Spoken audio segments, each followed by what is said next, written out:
কোটা আন্দোলন, বৈষম্যবিহীন আন্দোলন। কোথায় সেই কোটা আন্দোলন? এই আন্দোলন ছিল সরকার উৎখাতের। বাংলাদেশ যখন উন্নয়নশীল দেশের মর্যাদা পেল, আর্থসামাজিকভাবে উন্নয়নের পথে এগিয়ে গেল, তখন এই খুনি ইউনূস অবৈধভাবে সংবিধান লঙ্ঘন করে মানুষ হত্যা করে ক্ষমতা আসলো। কেন? আমাদের বিশাল সমুদ্র সীমা, আমাদের পোর্ট, আমাদের দেশকে অন্য হাতে তুলে দেওয়ার জন্য। আমি রাজি হইনি বলেই আমাকে ক্ষমতা থেকে হটানোর জন্য এই চক্রান্ত শুরু। ইউএস এইডের টাকা,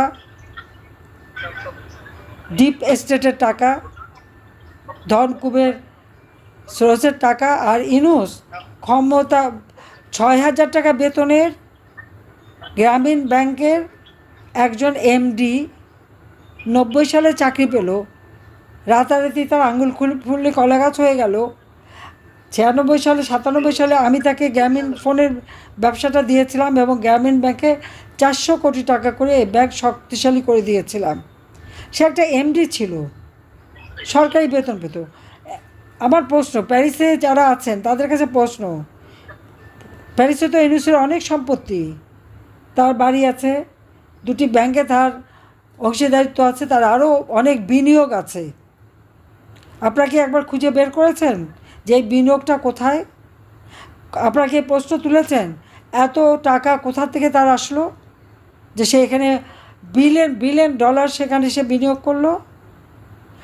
ওই প্যারিসে মাকে মেরেছে, ঘরে ঢুকে স্বামীকে বেঁধে রেখে, নারীকে, স্ত্রীকে, স্বামীকে বেঁধে রেখে উলঙ্গ করে রেখে দিয়েছে, নারীকে উলঙ্গ করে তাকে রেপ করে সেটা আবার ছবি দিয়েছে।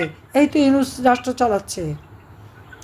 একটা ১৩ বছরের বাচ্চা শিশু, ১৬ বছরের শিশু, তাদেরকে গ্রেপ্তার করে, ১৪ বছরের শিশু তাদেরকে গ্রেপ্তার করে, তাদের বিরুদ্ধে মামলা। শিশুদের অবমাননা, নির্যাতন, নারীদের উপর পাশবিক অত্যাচার, নারী ধর্ষণ, হত্যা, খুন, এটাই তো বাংলাদেশে ইউনূসের যদি কোনো সফলতা আছে, এটাই আছে সফলতা।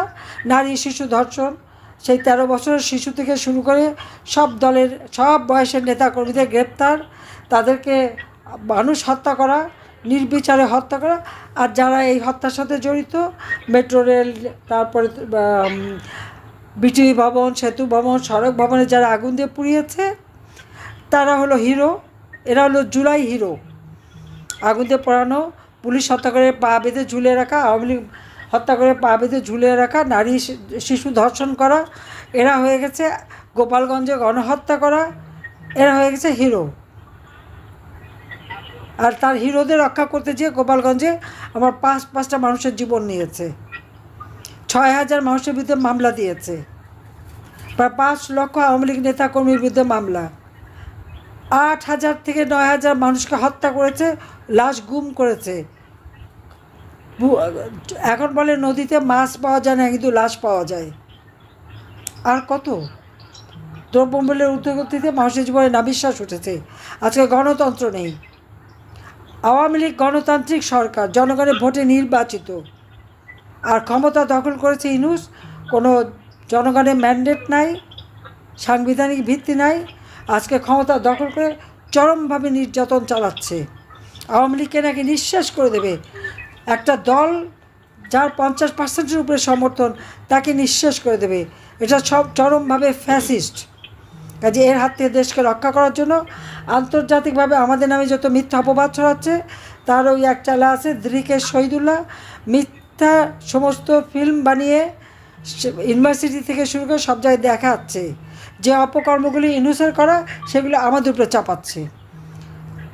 আর যারা অপরাধী তাদের দিয়েছে ইনডেমনিটি, দায় মুক্তি, আর যারা ভিকটিম তাদের বিরুদ্ধে মামলা।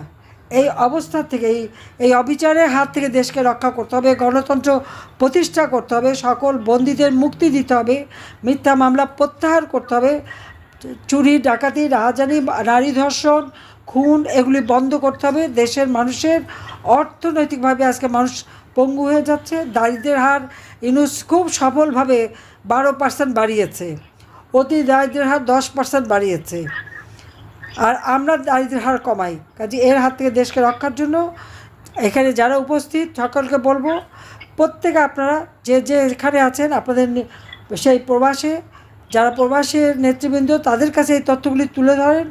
আর ওর ওই ভুয়া মিথ্যা যে সে ফিল্ম তৈরি করে করে দেখিয়ে দেখিয়ে আর মিথ্যা কথা বলে বেড়াচ্ছে, এটা যে তার ধোঁকাবাজি, ভাওতাবাজি, মেটিকুলাস ডিজাইনের অংশ হিসাবে আবু সাইদ, মুগ্ধ এদেরকে সারা হত্যা করেছে। কাজে এই হত্যাকারীর হাত থেকে দেশকে রক্ষা করতে হবে। কাজে সবাই এক হয়ে, ঐক্যবদ্ধ হয়ে সকলে দেশে মানুষের গণতান্ত্রিক অধিকার, অর্থনৈতিক উন্নতি, সামাজিক নিরাপত্তা এবং সাংস্কৃতিক মুক্তির জন্য এক হয়ে আন্দোলন করবেন। অসাম্প্রদায়িক চেতনার বাংলাদেশ এগিয়ে যাবে। এবং আপনারা সবাই ভালো থাকেন, সুস্থ থাকেন। জয় বাংলা, জয় বঙ্গবন্ধু, বাংলাদেশ চিরজীবী হোক। খোদা হাফেজ।